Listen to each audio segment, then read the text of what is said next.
Parkinson's has become the second most common neurodegenerative disease in Singapore. Parkinson's disease is a progressive neurological disorder associated with the loss of dopamine-generating cells in the brain that results in a complex array of symptoms, but is primarily associated with progressive loss of motor control, as this interferes with motor transmission signals. Over time, it results in trembling in the hands, arms, legs, and face, stiffness of the limbs and body, slow movement, and poor balance and coordination. Patients in severe cases have difficulty swallowing, chewing, and speaking, and may also have urinary problems, constipation, and disrupted sleep. In Singapore, there is estimated to be 6,000 to 8,000 people with Parkinson's, and the population with Parkinson's here is expected to increase steadily as the population ages.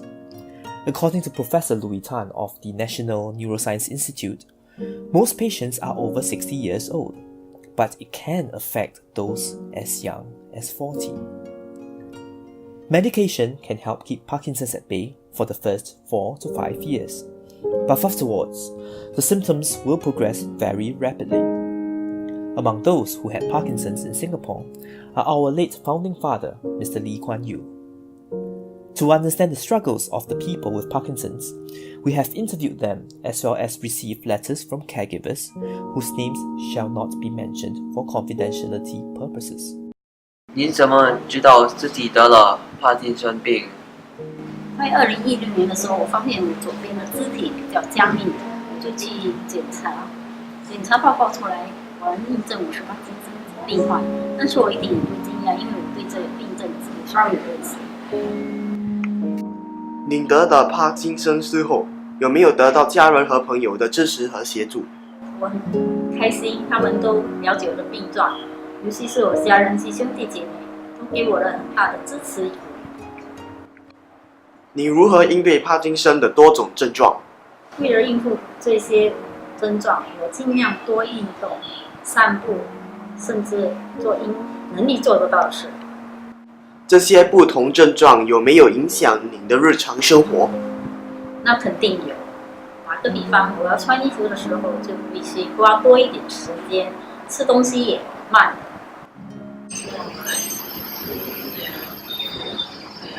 Not so much as that, because I think the puzzle why metabolism movements are a lot slower than before. But you still talk to them and I'm okay. Yes, but not so often. So often. Clearly, there is a need for social support and understanding in Singapore with regards to Parkinson's. Parkinson's Society Singapore, or the PSS, was formed on 16th of December 1996 by a group of doctors and caregivers to help people living with Parkinson's. The society was registered as a charity on 28th of January 2000 and is a member of the National Council of Social Services, NCSS. We have decided to talk to Mr. Siu Hong, the Centre Manager, to discuss the state of affairs of the Centre, as well as aid received by the people with Parkinson's and problems faced by them. Are there any words of advice to people with Parkinson's who are not seeking help currently?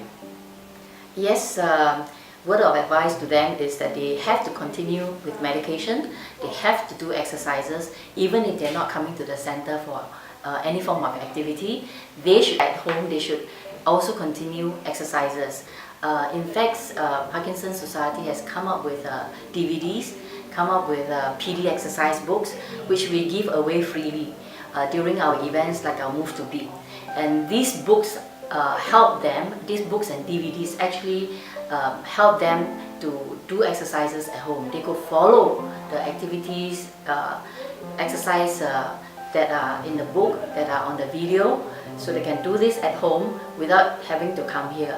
But of course, coming to the center has its advantage, because when they do exercise together, they can make friends, they can do sharing, and they can have their own support groups as well. So of course, coming to the center is a great help, but nevertheless, if they are not coming here, some of them don't like to come out of their house, they should also exercise and have their medication at home. What were the choice of activities and why? The type of activities we introduce in Parkinson Society has to do with the capability of our Parkinson patients to handle. The activities that we want will actually help to make sure that the patients can exercise their hands and feet to prevent them from falling. All these activities were chosen mostly to make sure that they are suitable for the Parkinson patients. And we have different types of Parkinson patients. Some of them actually needs to be on wheelchairs. So the activities that we chose, we also hope that patients are able to, those people on wheelchairs are able to partake in activities as well. So you're asking what kind of activities. We would say that activities that are suitable for exercising hands, prevent them, to strengthen their muscles, to improve their dexterity, just like calligraphy, and physiotherapy is our core, and those actually helps all the total maintenance of the body. So yes, the choice of activities is important for our Parkinson patients, and we make sure that these are tailored to their needs. The instructors working with Parkinson Society Singapore have extensive experiences with people with Parkinson's and would be knowledgeable about how physical activity and calligraphy can motivate them and improve their condition. Here are the instructors from the PSS whom will share their valuable insights with us. 你教这一班和教别的没有帕金森的学员有没有很大的区别？区别在某个程度是有的。对一些成员来说，因为他们的身体个别的状况，如何能稳的拿毛笔，而以正确的姿势进行书写，对他们来讲都是一个挑战。我很开心见到他们凭着这个他们的自己的意志力，逐渐克服了一些的困难。跟我们一起分享这个书法的乐趣。由于大家的兴趣跟能力不同，我尽量在这个教学方面进度方面呢，做出适当的调整，和他们一起配合。成员上书法课时有怎样的态度？基本上他们的态度很好，很积极，他们觉得更有兴趣，更有信心，更有耐力，在学习方面呢也有很稳健的这个进展。当然我希望他们能够更投入、更专心，私下呢更用功练习。Do you think the people with Parkinson's are of much difference compared to other classes that you teach? Yes, because of their condition. So it is a very challenging task to teach them. I have to change my teaching methods. I have to go very slow, step by step, teaching them from children. Are there any improvements that you have noticed from the people with Parkinson's? Yes, for them who come regularly for classes, I noticed that comparing to the first day, they had a great improvement in terms of flexibility of the joints, balancing, and strengthening of their muscle. What happens when patients suddenly experience some symptoms of Parkinson's? Safety is very important in an exercise class. I would encourage him to just take a break, and I observe him at a distance. Besides the activities by PSS instructors, our team from Project Novo has also organized some activities for the people with Parkinson's, namely the Enliven sessions where we brought them on the Sentosa Nature Trail. But what really lies ahead for Parkinson's, and when can we finally get rid of the disease? Prof. Louis Tan from the NNI has done extensive research in the field of Parkinson's and more recently stem cell research. and he has helped simplify the current status in Parkinson's, as well as eliminate some misconceptions of the public with regards to the people with Parkinson's. Well, sometimes when patients with Parkinson's, they are expressionless, they look very flat, they are quiet, people think that, they are depressed or they don't want to talk or they cannot talk. So that's one of the misconceptions, that we should engage people with Parkinson's even though they look like that, but internally their mind can be very active. It's just an external facade or external face that they have because of the disease. The other misconception is that, sometimes patients will freeze, they suddenly cannot move or get stuck because of the wearing off of the effects of the medication.